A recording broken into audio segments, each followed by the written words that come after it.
This segment is brought to you by JigMasters Jigs. When in doubt, get the jig out. Go to JigMasters.com and use promo code PNF20 and save 20% off your next jig order today. You're listening to The Reel Down, sponsored by Ketch Photo Release Tournaments. This is your premier tournament source. Here are your hosts, Sam Jones and Dan Perry. Welcome back. You're listening to The Reel Down on Paddle and Fin podcast. I'm your host, Sam Jones. Got my good friend, co-host, Dan Perry with me tonight. How you doing, Dan? Doing good. Ready That's to talk right. to these winners. Winners. Stone cold killers on the episode today. These guys are some straight up hammers. It's going to be epic. Let's go ahead and let's do some introductions here. If you guys are watching on YouTube, you already see their beautiful faces.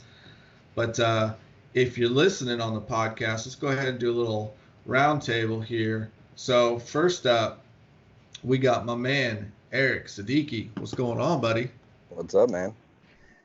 Not much. Now, what were they calling you on the Bassmaster stage? Siddiqui? Yeah. Siddiqa? I don't know, something like that. Siddiqui, I think. Oh, they're close-ish. Well, it didn't matter. He had it at right that point, backstage. though. Yeah. Messed it up after that. Yeah. There was a few mess-ups that night, but we'll get into that here in a little bit. And then to his left, well, actually, I don't know. It gets all messed up once we put it up on YouTube. Skype does what it wants, jumbles things around. But Big Les, Mr. John Lessman in the house. All right. Hey. All right. I like it. So, and then number 2, bridesmaid, Mr. Mark Edwards. What's going on? Hey. Welcome. Thank y'all for being on show. And Jim Davis might be joining us here in a little bit. He's finishing up with another show, a lesser good show, just not quite as good as ours, but he'll maybe jump on here in a minute. Oh, burn. No, I'm far. I love it. No, yeah, Jim's hanging out on the weigh-in with Scott Butcher right now. We're recording this on Tuesday night, even though this episode will air on Friday. But hopefully Jim will jump in. I talked to Scott earlier today, and we decided to share him a little bit. So, but that's all right because we got 3 awesome hammers with us right now. So let's do this thing. Let's talk about this event. We recapped it a little bit, you and I, Dan, live from the Classic Expo on Saturday. That was wild and crazy. Definitely difficult to record. So this is going to be back to the usual, a little more conversational rather than me screaming over a crowd of people at a busy TRC Covers booth. Going crazy trying to get them covers. I know they were like diving over the table trying to get in the bins. It was nuts. They actually sold out of covers in 2 different models, so unbelievable. But anyway, enough about that. Let's talk about this amazing tournament that just went down last Thursday. The Bass Nation event hosted by Hook, presented by Abu Garcia, and powered by Tourney X. I don't know. There's a bunch of sponsors there. But why don't we start with Old Town. Yeah, got to get that in there. Let's start with just going through the top 10 real quick, Dan, and then let's talk to these guys about how they did what they did. Okay. Well, we got 3 of them here now. First was Jim Davis with 87 3/4. Mark, you had 84 3/4. John, you had 84 3/4. So y'all 2 tied, huh? It's just went to Big Fish. I lost tiebreaker by 1/4 inch. Mm-hmm. Eric, you had 4th with 84 1/2. Lance Burris had 84 1/4. He also had Big Fish with 20.5 of the tournament, which there was a bigger fish, but it was disqualified. So just want to throw that out there. Former guest. 6th was Dave Swell, Swell, 84. Sewell. Yeah. There you go. 7th was Jimmy McClurkin, right? Yeah. 83 83 and 3/4. Mark Binkley, 83 and 1/4. Russ Snyder's, that dude's on a freaking roll, 83 and 1/4. And last, 10th place, Corey Racer with 83. But yeah, 230 anglers. It was to make top 10. I mean, any of y'all, 4th, 10th, 50th, it doesn't matter, to beat all the people that you did. I mean, that was amazing. So congratulations. Thanks. Absolutely. And you know, we said going into this event, everyone was like, who do you think is going to be top 10? Who do you think is going to be in the top 10? Like, put it out there. And I'm thinking, like, the whole time, the bigger story is going to be who's not in the top 10. Yeah. Like, some major players zeroed at this event. It was that tough. So, congratulations, guys. You really had to overcome a lot. Not only a huge field, but a tough lake and some really tough conditions to put together these top finishes, top 5 for all of you. So, awesome job. Yep. Thanks. Thank you. All right. Well, so let's kind of go through some quick facts real quick for the listeners, because I think this is pretty interesting. So out of the 6 of us, so, you know, hopefully Jim will be on here in a little bit, but Dan and myself also finished this event. 3 out of the 6 fished Clear Creek, and the top 3 were in Clear Creek. That's pretty interesting. Eric fished Lakeside Marina, kind of south central part of the lake on the west side. It's one of the major launches there. Huge area to cover, though, so we'll get into that here in a little bit. So, and then we had Dan, you fished up north in the river, which is crazy. I don't even know how you did that. You're braver than I would be. And then I fished out of Poorhouse, which is right there smack dab in the middle of the lake. So, but yeah, 3 of you coming out of Clear Creek. Pretty interesting. So, yeah, lower end of the lake was, that was a place to be. For sure. It turned on. Yeah. Well, Russ, I know he was up where I finished, because I did a float. So he was upriver, fairly far north. He was definitely, I think, the highest that fished up that area. But yeah, it seems like down south was where it was at. I think so. Go ahead, John. I think one of the things that kicked it on is they had that bottom dam wide open, and so it kicked that current up, and there was fish holding, but it was pulling that water out and kicked that current up, and there was food moving, and that turned the bite on quite a bit, I think. Interesting. So that was going to be my next question, John, is what you think it was, because I practiced in that area and caught some fish in that area, but I never caught any size. And I know quite a few people that practiced in that area and didn't catch anything at all.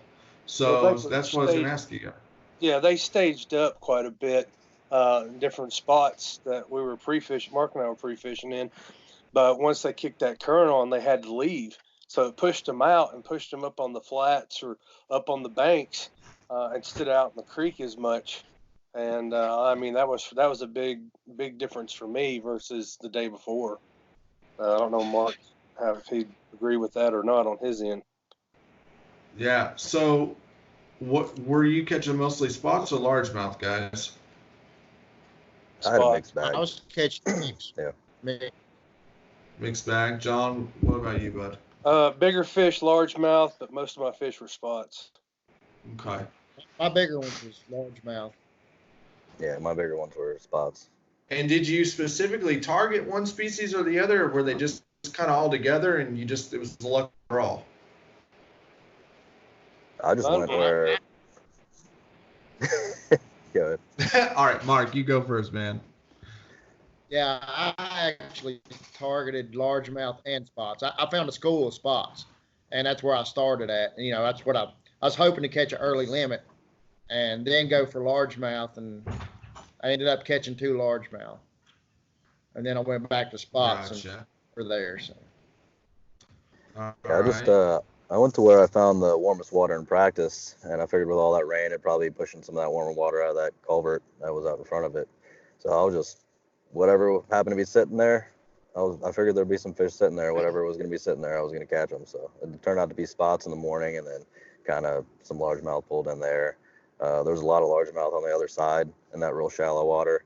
And McClurkin actually went through and fished back there most of the day, and he said he caught 20 plus back there, and he's like, I can't believe I had this to myself all day. I was like, because I've been sitting on that culvert, nobody wants to come past me. Right. But I went back there and finished the day up with him and upgraded one there at the end, so it was cool. I see that angler bullseye on your hat. How many times did you hit that ding button? A few times. I sat That mostly day. in the same spot, so I didn't really need to. Right, I feel you. talk too much. Would you I knew think what was got going like on. a dozen fish, 2 dozen fish? Yeah, I was 10 to 15, I'd say. 10 to 15. Yeah. Nice. Okay. With the What about you, John? Go ahead. being 87 to 84, is that where y'all thought they would be? Or did you think it was going to take more before that? I really thought it'd be higher, to be honest. Yeah, I thought so too. Yeah, I guessed Yeah. 88. There was something somebody had posted, and I put 88. That's damn close. I didn't think there'd Yeah. be a lot of catching, but I figured to win it, you were going to have, 90, 93 inches, somewhere in that ballpark. And that's, I would have thought, I think my guess was like 92 and a half, 92 and 3/4. So I was surprised there. Are y'all watchers? Before you went to the weigh-in, did y'all have a pretty good idea of where you were at? Were you following the leaderboard? Everybody was I telling was, yeah. me where I was at. Yeah, kind of, but you still don't know. There's still too much question marks, and being on that stage and all the stuff that was going on, we didn't really know. I mean, you just didn't know what was going on, and that was kind of the cool part about it. So let's take a break from the fishing for a second. Let's talk about that. So 10 of you guys are brought up on the stage, and the very first name that's mentioned is not someone that's on the stage. Yeah. That was funny because they So- went through all the names backstage and like made Right. sure everybody was there and everything was right, and then they go out and the first name they call isn't even there. So I don't know. Right. So And I the guy- still don't know what even happened there, to be honest with you, because like later on they mentioned 8th place, but yet like the guy who was mentioned in 10th place wasn't there. So was the board wrong? Was Tourney X wrong? What, like, does anybody even know what went down there? The All I board, know is when they handed me that check, I ran. Right. Exactly. Like board was- somebody. the Go board ahead. was wrong on their part, but because B.A.S.S everything had else the was board right. The list, whoever put the board up on the screen jacked it up because the list was right. Because he went through the list, and what kills me is he got everybody's name perfect right off the bat. I mean, Siddiqui and mine and McClurkle's name get just butchered, and he hit those on one lick, and then all of a sudden he gets up on stage and chokes. So yeah, Well, I didn't get maybe. to pick anybody. Right. Yeah, it was kind of funny, but there'll be growing pains. They'll get it. Maybe he's practicing to be the next MC. I don't know who he even was, but that was kind of funny. He's the college announcer. The college announcer. Okay, all right. See, I think he's I tripped. Yeah, Hank Weldon. He's a good guy. Whenever I fish, because I didn't watch it yet. I wanted to talk to y'all and kind of go into it a little bit ignorant, so then I could watch it afterwards. I didn't want to ruin it, So Hank Weldon, he's usually really good. I mean, he does high school and college stuff. I mean, he's normally a good guy. Well, I'm assuming that he was really thrown off by the mix-up right at the beginning too. So I'm sure from that point on, it was him just trying to figure out in his head what the heck was going on. Yeah, he got flustered over it. That was Yeah. pretty clear. He's been Yeah. doing it for a long time. I mean, he's good at what he does normally. Yeah, so interesting. Well, all right, guys. While we're on the topic of being up there, tell us, what was it like? Let's start with you, Eric, and we'll work our way up to number 2, Mr. Mark Edwards. What's that? Being getting up on Getting stage? up there. Yeah, man. Yeah, man. I mean, it's normal for you, so. Right. But That wasn't normal at all. That was completely different than anything I've ever experienced. And I've been watching the classic since I was a kid, dreaming about getting up on that stage. So it was a lot. It was a lot to handle. I don't know if you could tell, but I wrote down some sponsors on my hand and stuff, trying to remember some As things, and per I still usual. forgot some, and Yeah. then I of course forgot to thank my family, so I got in trouble for that. But I was nervous, man, and it was a lot. It was a lot. It was different for sure. Well, I will say this, a lot of the pros have switched to just saying, I got to thank all my sponsors, and then moving on to family and not even trying to. So don't feel too bad that you were probably I think you were 90%. So yeah, they were kind of rushing us along a little bit, and I felt like they were. Oh, yeah. So. But I will say you did really well. For your first time up there, I think that is something that in our sport, a lot of people don't quite have that speaking skill down yet, and it's a tough thing to do, and you did a really great job. I was actually having a conversation with someone else about that the other day, talking about how you guys presented yourselves up there, and I thought you did an amazing job. So thank you. Kudos to you. John, man, talk about it, brother. You've been in the sport a long time. It was a lot of us. This is part of the story that's going to be similar to everybody. Is we've watched this as a kid, we've watched this growing up, we've watched this, and it's every dream. It's like a lot of kids want to play baseball or football. And you want to be that guy. I remember it was Hank Parker and Bill Dance and Roland Martin and all those guys. Starting to get my age here. About as old as Jody. You are. And so all of a sudden you're standing there, when they took us out and they kind of did the run through, a couple little quick pictures, you're sitting there freaking out because the music's going, the lights are flashing. And then next thing you know, they draw you out there and you're in the white light and it's like, oh my God, there's people here and people are staring at you. And and on that stage, it's a feeling. I've been on a lot of stages. I've been in all kinds of things. And I will tell you that right there there's not a word to describe it because it is totally unreal. It's just an amazing spot to be. So. And John, but before we go to Mark, I've never talked to you in person. I just want to say thank you for your service, being a Afghanistan and Iraq veteran. I really appreciate your service. Thank you. Oh, no worries. Glad for it. Thank you, John. Hey, no worries. The only problem with that little event though is, Eric, at least he got to say, his thank you. By then he was so flustered. It was like John Lustman, second place. Yeah. Well, we're going to give you that opportunity here in just a second, John. So don't worry. We're going to give you that. My wife and boy were watching the broadcast, and they're like, "What do you bet they don't think you don't thank us?" Bam! They had them. They were ready to go. But oh well. Yeah. All right. How about you, Mark? Yeah. Man, it was just amazing, man. I've been floating on clouds for a week now almost. I mean, it's surreal, I guess what they'd say for it, man. It's just, and honestly, I'm not somebody real big to get in front of speaking, so I kind of thought I might have a heart attack out there on the stage, but I done a lot of praying before I got out there, and I was at ease. I was calm. I was wondering how many people passed me after seeing Russ and Eric, and I was like, geez, am I even gonna be in the top 5 now? I didn't know how many people called up at last hour, so it was super exciting, man. I mean, that's awesome. Yeah, that's the word for it. It's just awesome, and I really think with the Bassmasters, it's gonna reach more people, and it's just gonna grow the sport.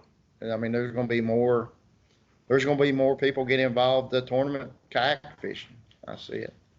100% agree. 100% agree there. And with that being said, each of you coming into this event, I'm sure you were thinking about and dreaming about that top 10.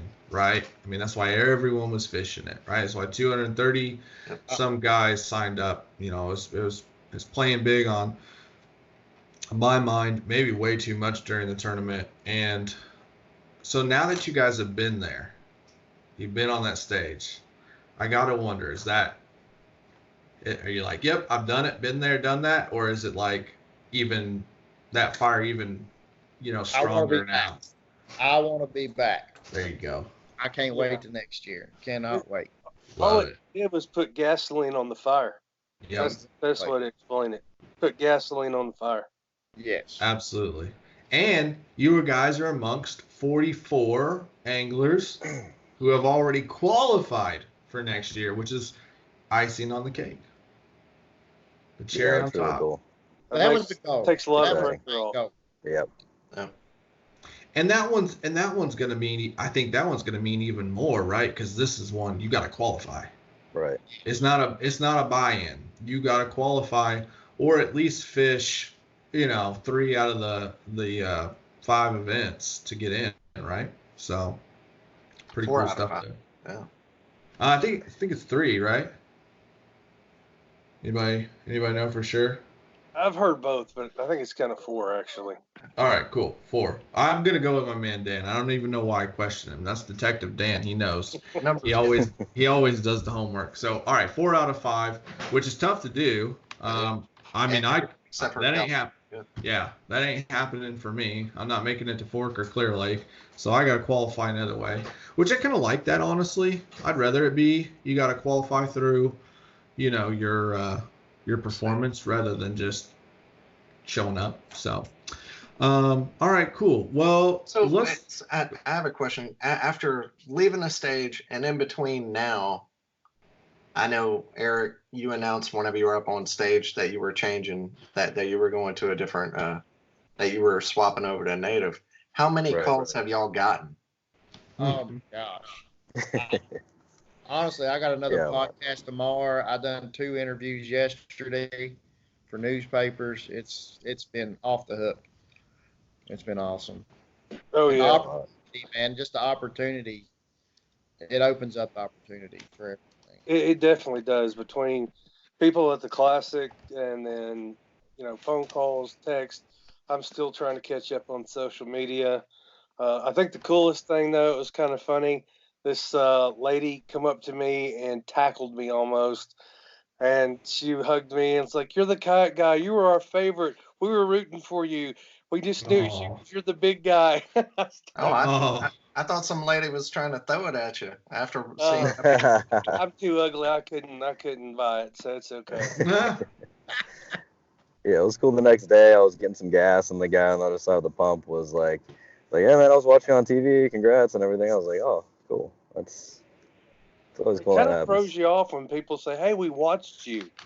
You're like, right. "Okay, are you creepy stalker kind?" Or then all of a sudden you're like, "No, I was on TV or I was on the internet." "Oh yeah, that's right."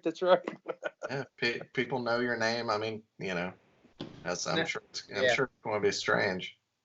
It was live stream all through the expo. So Saturday in the expo, everybody kind of, I guess, seen you. It was surreal, man. It's just.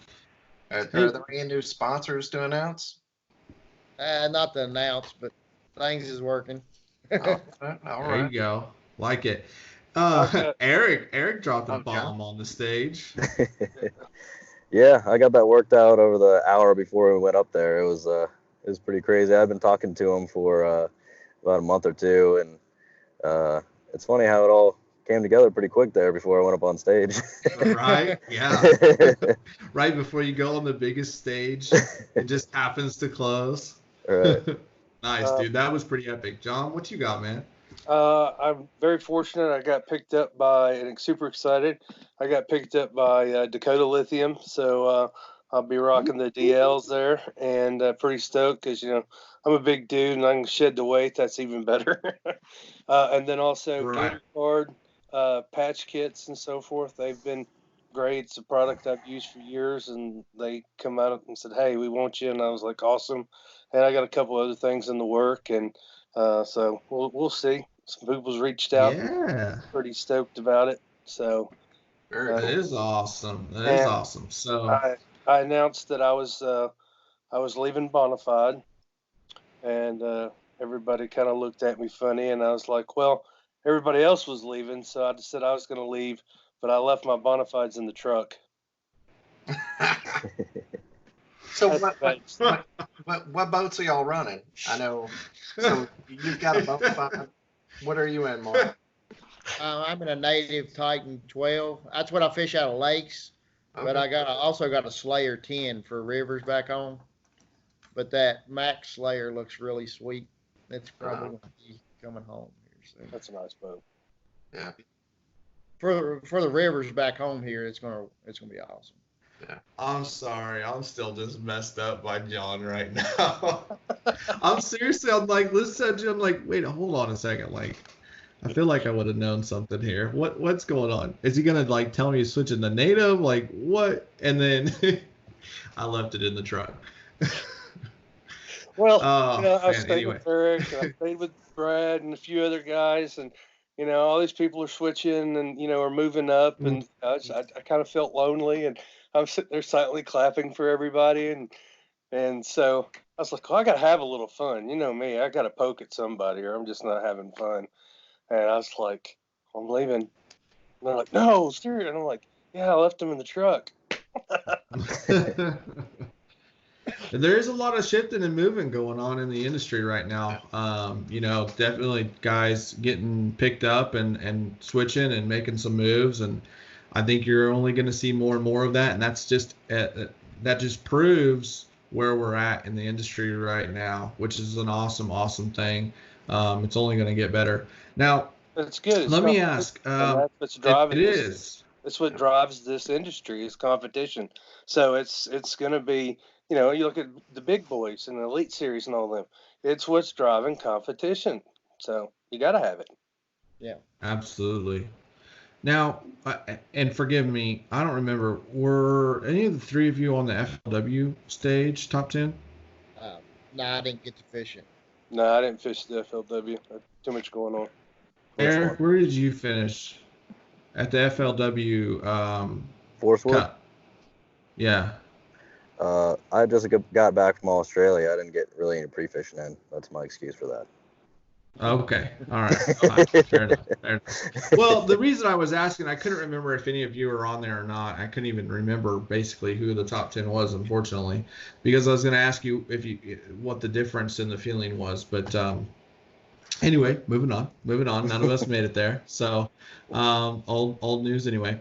And all right. So she's not even tournament fishing anymore, right? Bogdan. Bogdan won the Open. Oh, okay. Bogdan won the FLW He's a good Open. Fisherman, man. He is a great fisherman. He was there, but he was doing filming for B.A.S.S. So he didn't fish the tournament. So exactly. So he's a great fisherman, but we learned this weekend that he's one hell of a content creator. The dude knows his way around a camera for sure. So I can really see him and Scott teaming up. I don't know if that's in the works or not. If they've even met, I'm sure they've met, but I could really see those two coming together and being a powerhouse as far as storytelling out there on the water. So that's pretty cool. And shout out to Scott, got the gig with B.A.S.S. That was awesome. Did a hell of a job out there on the water and off the water. So got to give him some love. All right. Well, I have three questions that I want to ask you guys surrounding B.A.S.S. And it kind of plays into some of the other major tournament trails.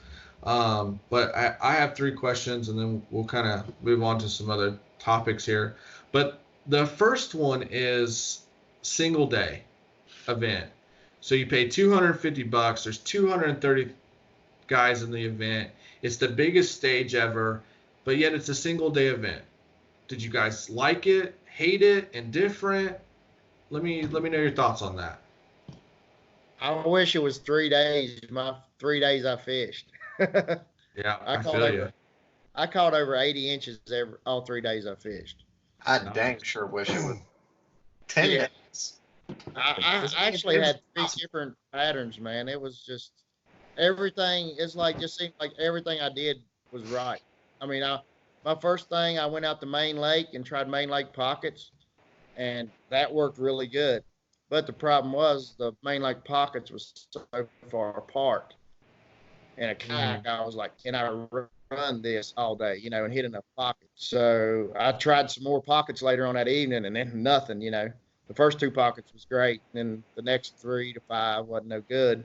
So I went back in the creek where the other 30 boats was, and there was 2 or 3 acres of spotted bass schooling. So, I mean, there were so many fish I had to fish there. I mean, it's insane. So, but going forward, you'd like to see a that multi-day really event? It takes the luck factor out. I mean, it really does. That's the way I feel about it. I think it takes the luck factor out. John, what about you, my man? I think a 2 to 3 day event would be better. The one days can be fun and give you a little bit of relief, but also I think on this type of environment, that 2 to 3 day is the big key. Because people blow their catches out first day and struggle second, third day, and then it becomes, hey, you got to work, man. Right. And this isn't to take away anything what y'all did. It just in the future of what you would like to see. Yeah. Because every extra day takes luck out of the equation. Yeah. Oh yeah. Then it's so Eric, you agree? Yeah. 3-day event, 2-day event. Yeah. Yeah. I mean. So if you guys got to set the rules right now, what would it be? 2 or 3 days? I'd say 2. I would say 2 for every event, 3 for the classic. Yeah. I like that. Maybe. I like that. Well, B.A.S.S, if you're listening, Steve, anybody over there, the anglers have spoken. So we'll see. I think it's something that could definitely happen. They're just trying things out this year, and I definitely think there'll be adjustments made. But I too, if I'm going to put $250 and travel, across the country and put in the miles, I want a multi-day event. I want to feel, especially when you're fishing on that big stage, like you said, Eric, at least for the classic, have, a 3-day event. That would be really cool. So, and what was probably going to be our next question, Sam, is with the something came up on KBN with the practice. Is there where do you think in the future there should be an off limits period and a practice period? Did you have what were y'all's thoughts on that? Mark? I think. Oh, okay. Go ahead, John. I think because we're not like a lot of other series where they can move around and do and they have the money to come 2 weeks out, a week out, and so forth. You got guys that literally showed up the night before to fish because they had to work, or they showed up one day prior. So I think the excluding is not the way to go. It's all right. Hey, you stop fishing at 3 o'clock or 4 o'clock on the Thursday because you're fishing Friday, Saturday, so guys can get there, get a chance to look at the water, and then then you fish. Then it's going to be up to you. Either you get them or you don't. So no off limits, no anything. No. Okay. So, but to that point, though, do you think there's something to be said for official 3-day practice? So guys can't put in more than 3 hours or 3 days. So those individuals who are still working full-time jobs or can't travel due to family or whatever it is, aren't as at a big. The disadvantage isn't as big. If a guy can only practice 1 day, he's not competing against somebody that practiced for 7 or 14 days, as the post read. Again, just playing devil's advocate here. It'd be hard to police. Do you think that'd be too hard to police that? I mean, I think it's a good idea. But I just like to fish. So if I can manage to get there a week early, it's more time I get to fish. So that's, a lot of extra practice sometimes could just confuse you anyways. Exactly. I think 3 days is about right anyway, but yeah, I don't know if there's like a perfect correlation between more practice and event outcome. I think for me, you always feel like you're maybe going at a little bit of a disadvantage. I have limited vacation time, so any day I have to burn hurts me somewhere else. So another event I can't fish. So You know, does it make me feel better if it were shorter and everybody only got 3 days? Sure. Does it always hurt me if I only get 2 and they get 7? I don't know. So You, it's you got tough. to fish for the moment. I mean, I believe you got to fish for the moment. You know, like tournament Yeah. day, you got to. It doesn't matter what your practice was. The weather changed, everything. You got to fish for that day, which can be totally different from your practice day. With that being said, It was for Mark, me. how many Totally different. Mark, how many days of practice did you have? I showed up Monday evening and I slept in my truck at the ramp, and I woke up and I practiced Tuesday and Wednesday. John, what about you, bud? Got there Sunday night, hung out, and then went half a day Monday, fished Tuesday, Wednesday, and that was it. Eric, what about you, bud? I got there Sunday morning. I fished Sunday. Realized I forgot my rain gear. Stayed in Monday. Borrowed some and fished Tuesday and Wednesday. All right, so 3 days for you guys Yeah. is what it sounds like is the Yeah. average. So, Mark, you know, a 3-day rule, and I agree. I think anything more than 3 days can kind of be too much. I actually practiced for 5 days. Didn't do me a lick of good. So there you go. You have it. 3 days is the key. I should have stuck to that. So probably won't listen to myself. I'll probably spend 5 days on Gunnersville here at the end of the month, beginning of next month. But yeah, okay, cool. I was curious as to what your guys' thoughts on that were. I don't really care, honestly. I would be totally fine with a 2-week cutoff and a 3-day practice period, and if it's not, that's fine too. Because like you guys said, I mean, at the end of the day, a guy can come across his first hour of the winning spot, you know, or not, and then still win it if he never catches a fish during practice. So. Right. I feel like a agree. lot of times I end up fishing the first spot I go look at anyways. So Yeah, because there's a reason you picked it. There's a reason you picked it. You already have some sort of confidence in it because it's what you found in map study and research. So I agree. Very cool. All right. The next one was I think we covered them both. Official practice in the 14-day. So cool. You know, I don't think we talked about what you guys caught them on. That's important, right? I don't remember. So, okay. I'm still waiting on my multi-million-dollar Eric's deal. I'm still waiting on my multi-million-dollar tackle deal, so I'm gonna have to be quiet. All right. Mark, 110. what you got there, man? A jerk I bait? think you know what he's talking about. Yeah, I was throwing a jerk bait. I was throwing like actually several jerk baits, but I caught them off jerk bait, crankbait, and mainly the A-rig. The A-rig caught the most fish.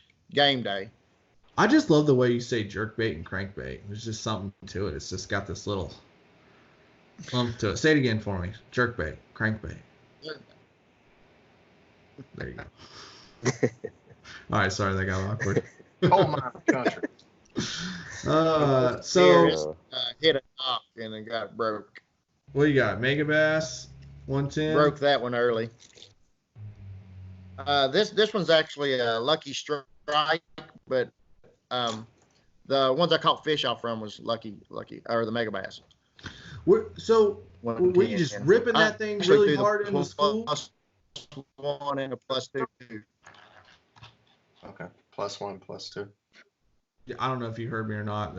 I don't know if the internet connection's on my end or your end, but were you jerking that thing really quick, or were you jerk pause? How are you fishing? I fish fast. I fish fast because there was a reaction strike. They were feeding pretty good. I mean, were they coming up and busting, or you just were seeing them scattered throughout the graft and running bait? yeah, practice they were busting, but no, the tournament day they wasn't busting at all. They were pretty much lower in the water column. That's why as the day went on, I put on the +1 and +2, and still wasn't getting them, but I could see them on the graph. So then that's when I started throwing the A-rig and just barely reeling it, just slowly reeling the A-rig. John, you want to talk a little bit about what you got them on? Yeah, I caught in practice. I was catching them on a Carolina rigged crawl, And then also I was catching them on Nate's Custom Bait hybrid skirt vibration jig. But then as the weather changed and time progressed, kind of what I was catching them on wasn't working anymore. I couldn't catch them on crankbait, couldn't catch them on really anything. The Carolina rig became real slow. So I went on with a 6-hour drought, but then I ended up tied on a Nate Custom Bait hybrid skirt spinner bait, and I just started working the shallows in this one area. I caught some fish prior, and then boom, they started just whacking it, and so I just kept at it. Nice. I like it. Eric, do you still not remember what you were fishing? It's coming to me. It's coming to you? No, I was throwing a hot tight crawl jackhammer with a Bama bug color rage crawl, and dipped the pinchers in some orange dye, because the water was a little muddy. And I pulled up on that culvert, man. That water was rushing out. I was like, "Yep, that's what I want to see," and grabbed that thing. I swear I didn't catch a fish on it in practice, but I was thinking there's no reason why it shouldn't work. So that's the first thing I grabbed and threw it up in there, and 17 1/4 first fish, and then maybe a cast or two later after I got that one measured, it was 18 3/4, and they're both spots. So nice. All right, very cool. Very cool. Yeah.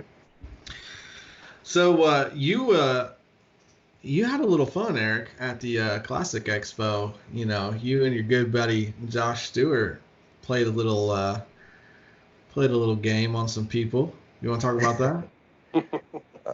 I don't know what you're talking about. You don't know what I'm talking about? Seth Fighter? Oh yeah, I was playing a game with Josh with that. Oh, yeah. Well, he shaved and left the mustache, so I was giving him a hard time all week, telling him he looked like Seth Fighter.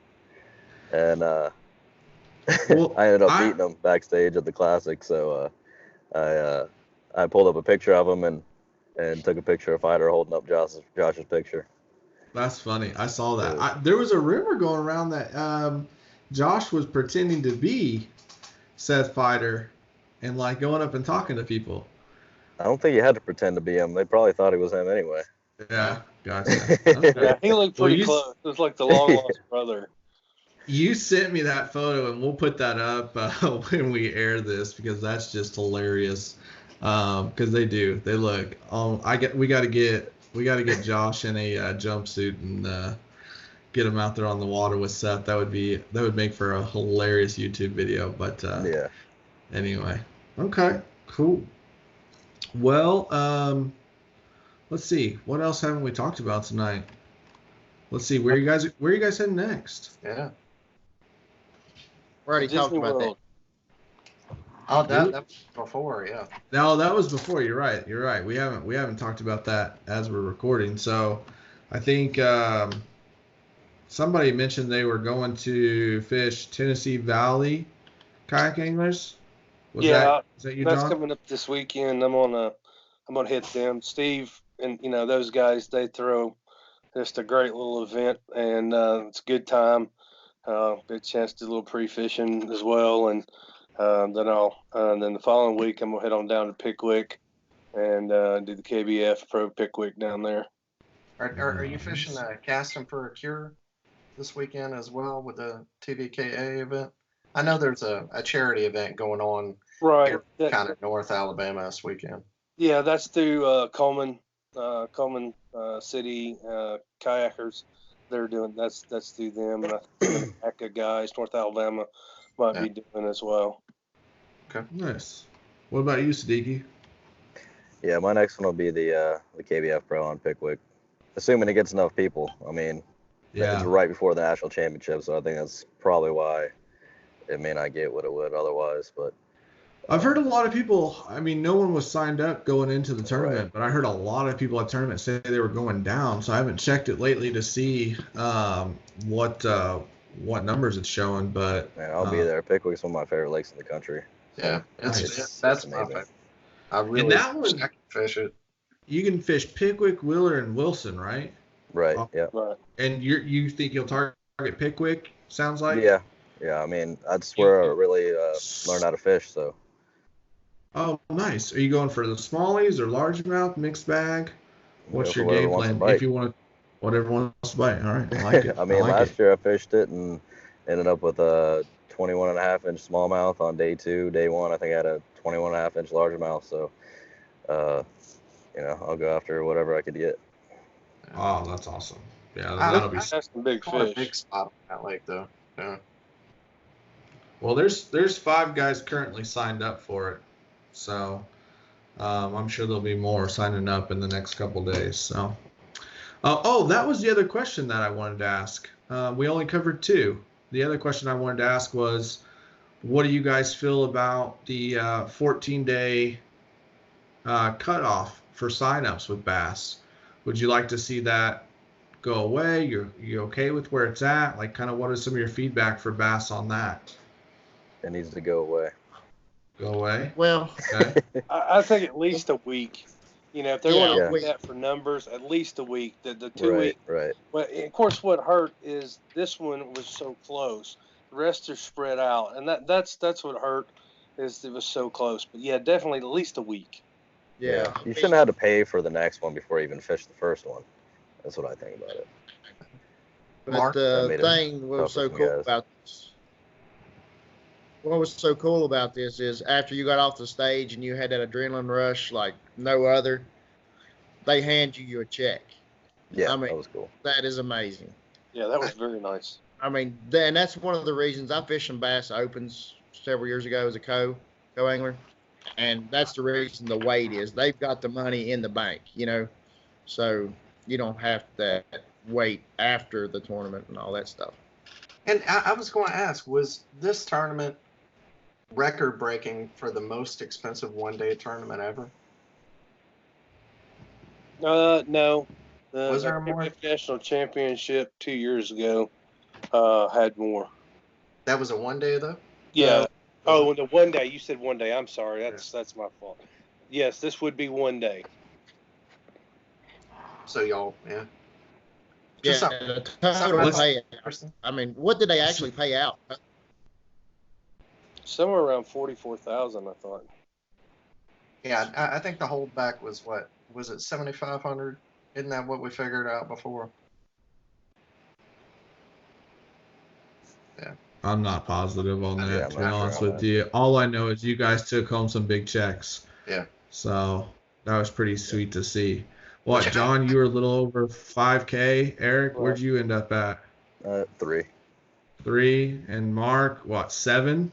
7. Yeah. And I don't think anybody has a problem with any tournament series holding back money, as long as it's up front. You know you're going to get it. Here's where it is. It's clear cut. Because then you're signing up for it. You know what you're getting into. I didn't mean to be that Bass is doing something that is wrong. If you know what it is up front and you sign up for it, then you know what it is, and that's on you. But yeah. Right. Well, people got to think too. Bass is a machine. It is Right. not only a business, but it's a machine. And you look at the media, how the guys work there, to the production that they put on, and the amount of people they have. They got bills to pay, and you're getting what you pay for. Mhm. So that has it also involved. I was hanging out with the Bass Nation director for Alabama today, Jimmy Skinner, and he lives up there your way, and he was saying how impressed Bass was by kayak anglers, that they just, they were, I think they didn't know exactly what they were getting, and then we show up, we're so professional, it's so well ran. Steve did such a good job. Everybody got, apparently everybody got up on stage, handled themselves well. So I think in the future, it's, the way we've shown what we can do, Bass was impressed by us, and they'll only be more and more behind it because they see how much it's growing. Absolutely. All right. Well, I think we'll start to wind this thing down now. Be respectful of your guys' time. You guys have been on, I'm sure, plenty of these calls, and will be on more. And it's I haven't recovered yet from being on the road 10 days. So I want to give you guys back your evenings here as much as possible. Let's kind of go around the horn real quick. Give you guys an opportunity to thank anyone you want to thank, shout out anyone you want to shout out. We'll start with our bridesmaid, Mark. Well, I've only got one actually official sponsor, and it's Fishing Online. John and Bree. I mean, they come to me and ask if I would represent them, and that means a lot. You know what I'm saying? So, and then I got fussed at for not thanking my mother and my sister on stage because they were at home and they fed my one-horned goat. And Mom said, you never did say. So I got a goat and a dog at home they fed. So, and my girlfriend, because she's very supportive of me traveling. And I love it. You have to thank Jody Queen because you're at his house. Yeah, and Jody Queen and Brian Ayler. They're in the kayak shop over there. They're rigging up something for the next event. I love it. As country as it gets right there. I got to thank my mom for watching my one-horned goat. Like it. I love it. I love it. All right, John, you're from Alabama. Do you have a two-horned goat? Not anymore. Used to have a bunch of livestock, but I've suburbanized a bit. I gave it all up so I could go fishing. That's right. I'll leave that up to my brother and all of them. They can keep the animals. I'm fishing. I'll send you a pic of the goat. I'll send you a pic. All right. I would like to first and foremost thank my smoking hot wife, Felicia. She's been Hell yeah, she's been with me for over 2 decades out there. But and my boy Jonathan, he for putting up with his crazy dad running all over. But then of course, HT Rods, HT Enterprises, they've been good to me for 10 plus years doing this. And then Union Sportsman Alliance for really pushing and having just a great outfit. Wicked Weights for being up with. Fish Grips for giving me great grips. Tourney Tag just for being cool, building those guys. Yak Attack, can't do it without Team Yak Attack. And then, of course, the big dog themselves, Bonafide, for giving me a boat to put my fat butt in and be able to get out on the water. Also, of course, now you're not looking at it and you're like, what do I do? I don't have my glasses on, so it ain't going to help anyway. But I'm sure I'm forgetting somebody now that I'm sitting here. But, yeah, big thing is family. Thank you. And friends. I mean, this is why I do it, to be honest with you, is just hanging out with cool people. It's just what's amazing. All right, Mr. Siddiqui. Yeah, man. Like I said, I forgot to thank the family when I got up there, and I couldn't do this without them. So, holding everything down at home, my woman being good and letting me go fishing as much as I do, and my parents help out a lot when I'm on the road and step in. When she has to work or anything like that. So, I mean, I couldn't do this without that. Yeah. So, that's big. And I did forget a few sponsors when I was up there, too, because I had everything written down on my hand, and it's kind of hard to read under all that pressure when you got 10 sponsors on your hand. It's kind of So, you're right. So, Dakota Lithium, I mean, they're awesome. They have some great batteries. Stormy's great. And they put me up for the week, so I stayed out of the Hotel Silverado for once, so that was pretty cool. And Kirko Paddles is another one. And Yak Attack, I forgot them. I've been with them. They were actually I took everything off my kayak when I decided I needed some sponsors that were going to help more, and they were the first one to contact me after that. So I've been with them for a while. And I want to thank everybody that, follows me and supports me, on social media and everything else also. Yeah, how can everybody find y'all online? They can find me at Siddiqui_fishing on Instagram and Eric Siddiqui on YouTube. You'll see a bunch of videos and only because exotic fishing was taken. Right. Thanks to B.A.S.S terrorist. Yeah, that's what Hoover told me I should change my name to, the B.A.S.S terrorist. Oh gosh, we're not gonna. Sounds like Hoover does it. Yeah, God, it does. I can't say I don't like it. All right. I'm not saying you look like a terrorist. I'm saying I just like it. Well, I've been down south, and sometimes those guys just call me the terrorist, so I guess the B.A.S.S terrorist is better anyway. That's true. That's true. All that shit. John, how can everybody follow you, my friend? Most of them pretty simple. John Lessman, or most people know as Bravo Delta Kayak Bass Fishing. So that's where you can locate me on Instagram, Twitter, Facebook, all that good stuff. Nice. Mark? All right, Mark. I just have Facebook, Mark Edwards Facebook. That's all I got. Man, Well, hey, man, if you want social media help, I happen to know a guy. Wink. that's him. Anybody Well, needs a media kit, Yeah. website, Was it South Mountain Media? shameless plug right here. South Mountain Media. I'm already thinking of an awesome post right now. So I'm gonna use John's Instagram name, and then somehow tie that into attacking the bass terrorist with Eric. I think that'll play out pretty well. We'll see. That sounds good. I'm not gonna say it out loud just yet because I wanted to have some real punch when I post it. But Just go with 2 hicks and a terrorist. I don't know. 2 hicks and a terrorist and a billy goat apparently.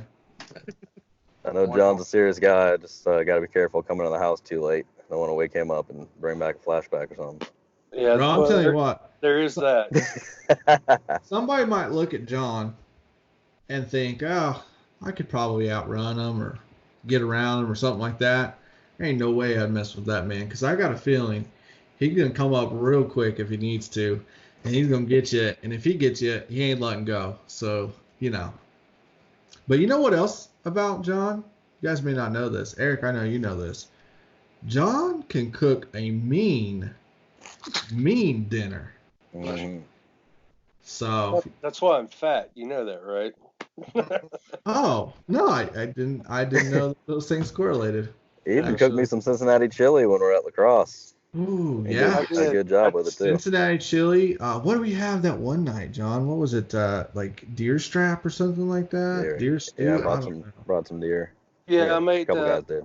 a deer Brunswick stew, and then I did. It's my tradition at all the houses is I do deer backstrap with brown gravy and rice. Oh, it was so good. Mhm. It was so good. I'm looking forward to it. Lacrosse is coming up again. This summer. So Breakfast with biscuit and deer biscuits. So yeah. So, absolutely. I actually have a question. Okay. Okay, is Shoot. who all's fishing chick? Is everybody here fishing a chick?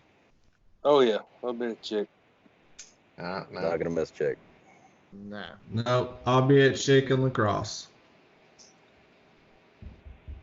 That's it. You gonna That's be there, all the Mark? big ones for me till October, till the Hobie on Coosa.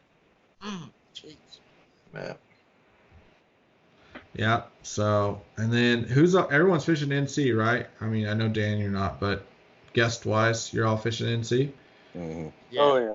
Awesome. Really looking Awesome. forward to it. I hate Yeah, Bass it's gonna be Live. cool. I hate I'm looking forward to it. It's gonna be they interesting. ruined some of my areas. They ruined some of my areas. Oh man, there ain't nothing that was on Bass Live this time that hasn't been on 20 times before that. So Well, you're all right. it was funny. Brad and I were sitting there watching it during the class, and we're like, "Hey, we know where that's at." Oh yeah, Yeah. He's fishing. Yeah. I might go Right. a little bit over, but hey. Well, I tell you what, Must have been though, nice for Cherry having that whole Hey, Spring Creek yeah. area to Yeah. himself. Hank Cherry found a spot no one's ever seen before. Just he found this bridge that happened to have fish on A it. bridge.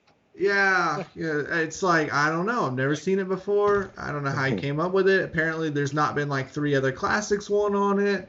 It's crazy. I always wonder how that goes down in practice, right? Like, how does Hank claim the bridge? Other people fished it on day 1 and day 2. It's like he caught the first fish, so captured a flag, he gets the bridge. I don't know. I just 53 guys know that that's the place to go that time of year, but anyway, all right, that's another show. We'll let the the other guys handle that conversation. So, all right, guys. Anything else before we let you guys go? I'm good. All right. Kids are getting a little antsy, so. Yeah, we appreciate y'all being here. And good luck. Take it all in, and ring it for every ounce you can, and good luck for the rest of the year. I'm sure we'll probably have y'all back on. Yeah. Thanks for coming on, guys. Appreciate All you. right. Appreciate it. Thank y'all, you. man. Thanks, Thanks guys. for the opportunity. All right. We'll see y'all later. Thanks. Later. Later. All right, we're hanging up now. Yep. Good night. Thanks.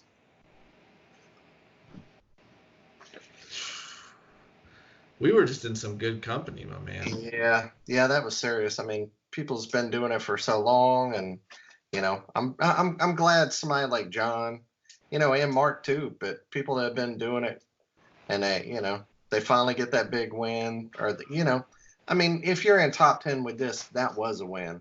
So to do that well in an event like this, I'm glad that they did it. I'm glad it happened to some good people.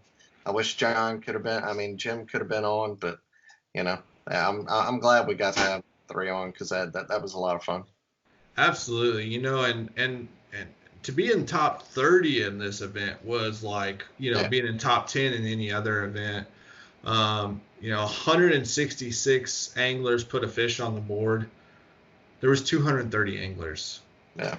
A lot of zeros, big names zeroing, which was crazy to me. I mean, the bite was tough, and I should have had a lot more than I did, but I could have zeroed, easily. And guys like Jeff Fader and Mike Elsey and Chad Hoover and AJ, some of these big names you expect to see at the top. Casey Reed, not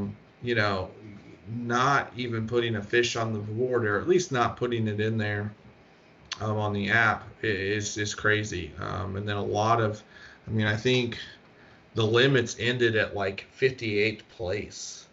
So out of 238 guys, only 58 guys found the limit. That just tells you how tough the lake was. That has nothing to do with how good or bad the anglers are. The conditions were brutal, absolutely brutal for this event. So for these guys to come out on top with some really solid limits in the 80s, great tournament limits, I'm super, super impressed by that. So another kudos to them. All right, well, let's round this thing out. We got a couple of big events coming up. We talked about them a little bit here. We've got the Pro Tour, or excuse me, we got Logan Martin. Gosh, hold on. Get this right.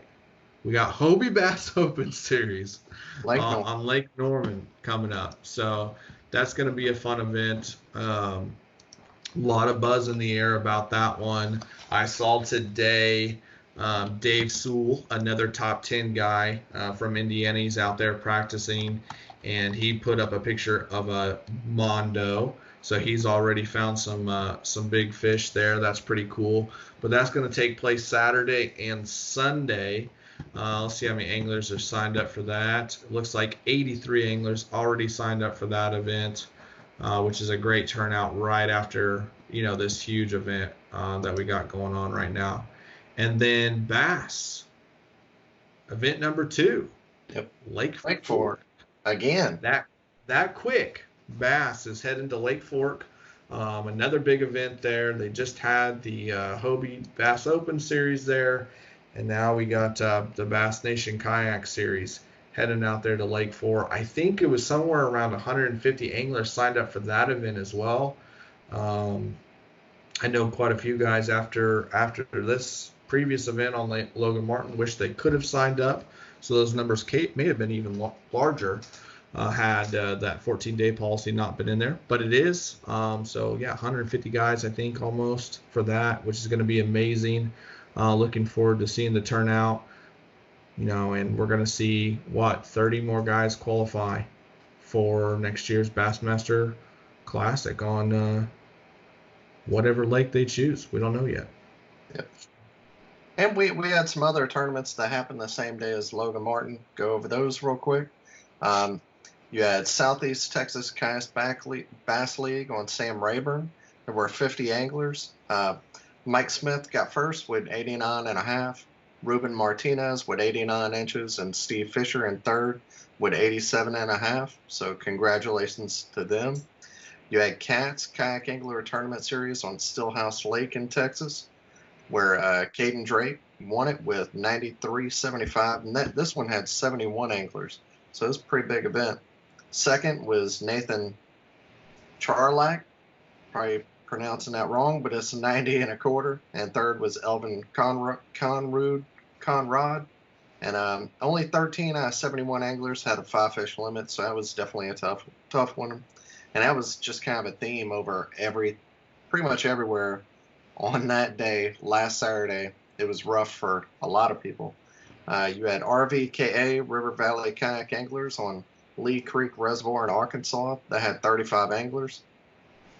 First was Avery Metcalf with 81.5. Second one, Scott Accord with 97.75. And third, Mr. Pomos, Phomsobha. He had 68.75, and only 3 people caught a 5-fish limit in that field. Only a majority of the field only had 1 fish or less, so brutal tournament.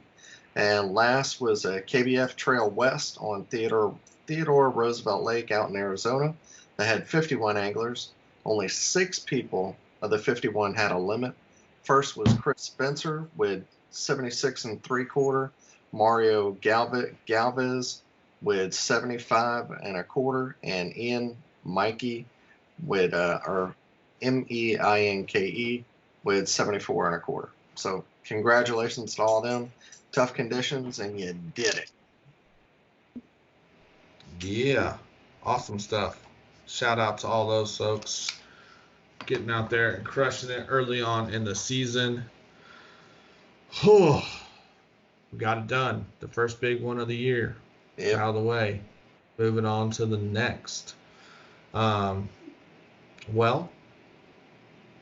thanks for hanging out with me on another episode of The Reel Down, man. Yeah, I'm sitting here, you know, in your former home. You got to come down and stay at the house, and I'm glad you and Al got to hang out. Kind of, you know, that was fun, man. Hopefully it was fun. Yeah. Absolutely. I'm looking forward to seeing you when I come down for Gunnersville here in a few weeks. All right. Well, until next week, everybody, get out, get fishing, enjoy some early springtime big bass catching, and we'll see you on the next episode of Down here on Paddle and Fin Podcast. Where are your PFDs? Go check out the website, guys, paddle_n_fin.com. Also check out YouTube, youtube.com/paddleandfin. If you got a question, comment, want to hear from a future guest, feel free to email us at paddle_n_fin@gmail.com. Don't forget to follow us on social media. We're doing giveaways, announcements, things like that at Facebook and Instagram at paddleandfin. Shout out to our show supporters, Rocktown Adventures, Loveland Canoe and Kayak, Hammered Lures, Fish Mob Lures, TRC Covers, Ketch Products. Go to ketchproducts.com. You can put the Paddle and Fin logo right on your catch board. Don't forget to go over and pick up your JigMasters Jigs. Use promo code PNF20 and save 20% today. Don't forget to rate and review the podcast on whatever platform you're listening to. It helps grow the audience, helps others find our podcast. So please drop a 5-star rating in on the podcast platform you're listening on. Don't forget about the recycled plastics program, you guys. Take your used plastic baits, put them in an envelope, mail them to the address in the show notes. Our man Eric Richards at Hammered Lures melts those down, makes new baits, and donates them to various chapters of Heroes on the Water.